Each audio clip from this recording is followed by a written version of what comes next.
Moving on to episode 7, a car was speeding away from the neutral city with Iska sound asleep inside and Alice by his side. She was contemplating that Iska should not be taken to the capital of sovereignty, where he would be interrogated, tortured, and possibly executed. After considering what might happen to Iska, she instructed Rin not to take Iska to the capital. Alice reassured Rin that if they brought Iska into the palace and tried to escape, chaos would surely erupt throughout the palace. Rin, upon hearing Alice's advice, furrowed her brow and then offered a nearby stop as an alternative. The scene shifted to the Senate chamber, where Rizu was facing them and reporting that Iska had been captured by the Empire, to which she responded that Her Majesty had given her a new mission. After hearing Rizu's response, the Senate inquired about her plans. She replied that there was an eyewitness who had seen the car carrying Iska heading to the 13th province of nebulous sovereignty, Alcatraz. It was known as a prison region where the demons who had betrayed the queen, namely Salinger, were held. The Senate had doubts about Salinger siding with the Empire, but there was no harm in trying, so they ordered Rizia to do as she wished. Meanwhile, in one of the rooms at the Empire's central headquarters, Unit N07, which had lost one of its members, was gathered. Rizia entered the room carrying a box and placed it on the table. Seeing Rizia's arrival, Miss immediately asked if they were going to rescue Iska. Rizia replied that they were going to rescue Iska. She then proceeded to open the box she had brought, which contained 3 small vials filled with spirit energy. Neen, curious about the vials, asked Rizia about them, and Rizia demonstrated by placing one of them in Neen's hand. When the tip of the vial was lifted, a spirit symbol appeared on the back of Neen's hand. The device could focus spirit energy into a stamp and imprint a fake spirit symbol on the user's skin. Jin then opened the device and asked Miss to show her left arm. Miss, somewhat surprised, then displayed her left arm, followed by Jin placing the device right on her spirit symbol. Afterward, Jin asked for Rizia's opinion on the symbol. Rizia, unaware that Miss had a spirit symbol, responded that it looked like she was seeing an authentic spirit symbol. Next, Neen offered Jin to put it on her. Jin placed the symbol on his left leg. After everyone had acquired their fake spirit symbols, Rizia explained what they should do after successfully infiltrating the sovereignty. On the other side, Alice, who was carrying Iska with her, had arrived in the city of Alcatraz and asked Rin to go to the resting place. Alice, seeing Iska sleeping, tried to touch his arm with her finger and then touched his cheek, comparing it to her own. Alice then declared her victory because her cheek was softer than Iska's. Realizing that Iska was her enemy, she attempted to touch his hair, but was startled when the car she was riding suddenly stopped. Rin, feeling guilty, explained that there was a stray cat that made her stop the car. While Alice was responding to Rin's explanation, she was startled by Iska's body falling towards her, placing his head on her chest. She, who was surprised, then pushed Iska's body back to its original position. Iska, who was asleep due to the sleeping potion he had taken, began to open his eyes, which were then greeted by Alice's voice. Iska, now awake, held his head and remembered when he was drinking the cam provided by Rin. Realizing that Iska remembered what had happened, Alice then claimed that she had drugged him. Alice also blamed him for drinking the beverage so casually. Iska, upon hearing Alice's words, felt disappointed, stating that apparently a sovereignty princess resorted to such deceitful methods. Alice tried to explain and pointed at Rin, who had acted on her own accord. Rin didn't deny it, but she didn't expect it to work and blamed Iska for being easily fooled. They continued to blame each other as they headed to the resting place. The scene continued at the border of nebulous sovereignty, where Jin and the others underwent a spirit symbol inspection by the guards. After successfully passing the inspection, they continued their journey to the city of Alcatraz, where Iska was located. On the other hand, Rizia, who was monitoring their whereabouts from a distance, praised the prowess of Unit N07. Meanwhile, the car carrying Iska had arrived at the designated resting place.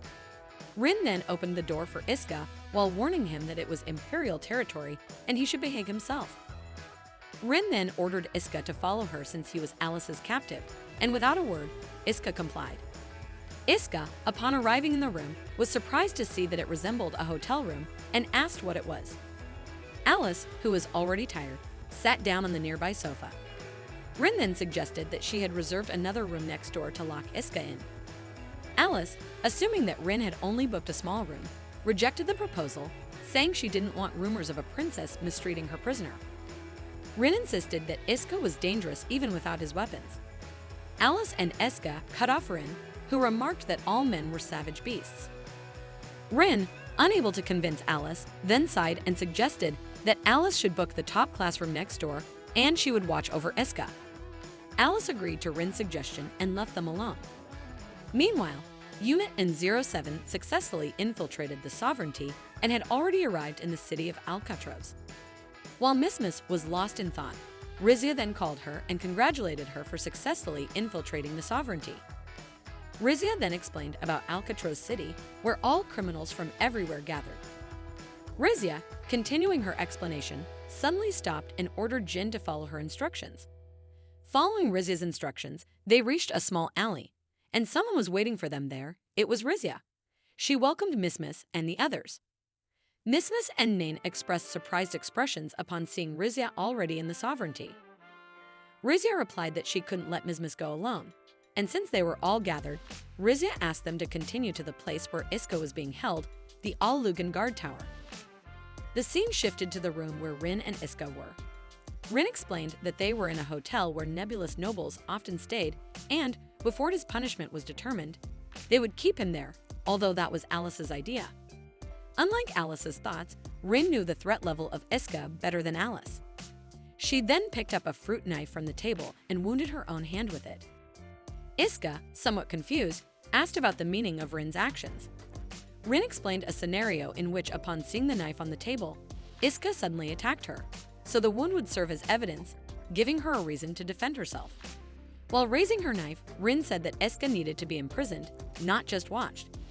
She then brandished the knife in her hand towards Iska and attacked him. Iska, perplexed, defended against the attack with the handcuffs on his hands and leaped backward away from Rin. He continued his attack, causing Iska to fall onto the fruit table behind him. Iska, successfully avoiding the attack, then stood apart from Rin. Rin continued to explain the scenario that Iska would be a sacrifice to unite the world. On the other hand, Alice was thinking about what she would eat with Iska. She smiled to herself as she imagined it, but stopped because if Rin saw her, she would be scolded. Alice then walked out of her room to see the room where Iska and Rin were. When she arrived in the room where Rin and Iska were, she was surprised to see Rin attacking Iska. Rin felt frustrated with Iska. Even though he was handcuffed, he still managed to dodge all her attacks. Iska, who was defending himself, told Rin that it wasn't so easy to kill him and immediately pointed out Alice's presence. However, Rin, feeling deceived by Iska, didn't believe him, and she asked why Alice didn't stop her attack if she was there. Alice then walked up to where Iska was being attacked by Rin and tapped Rin on the shoulder, startling her. Alice, with an angry look, then said that she wanted to join in. Rin, with a frightened expression, tried to turn around. The story shifts to where Unit N07 successfully infiltrated the prison tower. Miss doubted Iska's presence in the prison because Rizia was the Emperor's personal guard, so they rarely left the capital. If they weren't sure Iska was there, they wouldn't have bothered to go. But there might be another plan besides rescuing Iska. On the other hand, Iska, who was now in handcuffs, was chained to Alice. Rin then rejected the idea, and Alice blamed Rin for attacking Iska twice and ordered Rin to leave. After Rin left, Alice then asked if she would remain chained. Because of Rin's earlier advice, she replied that she would continue to be handcuffed, and it was impossible to remove them because she didn't have the key. Iska continued his question, asking about going to the toilet. Alice was shocked by the question. She then inquired about bathing and sleeping as well. Alice was confused by Iska's question, but after thinking about it, she panicked about the situation and accused him of thinking such things. Iska casually responded to the accusation by saying that everyone thinks about those things. When Alice tried to deny it, she suddenly felt the need to use the restroom. She, who was holding it in, then asked Rin for the key, but Rin had already left the room. Continuing from where Alice was taking a bath, and Iska was under Rin's supervision. She warned Iska to abandon his wicked intentions. Iska then inquired about what they were going to do to him.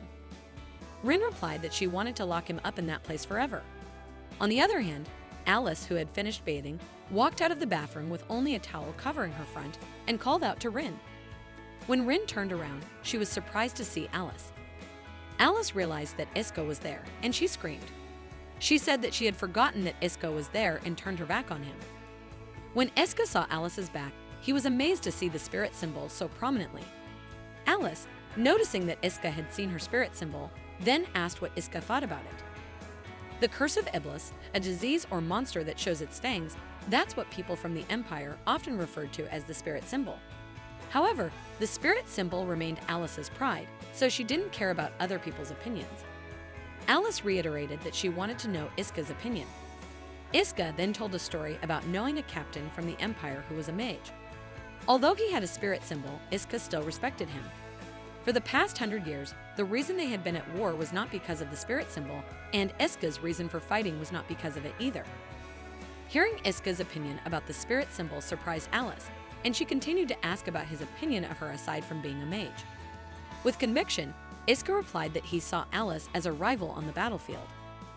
Alice, upon hearing his opinion about herself, then smiled as she let go of the towel she was holding and said that it was the answer she had wanted to hear all this time.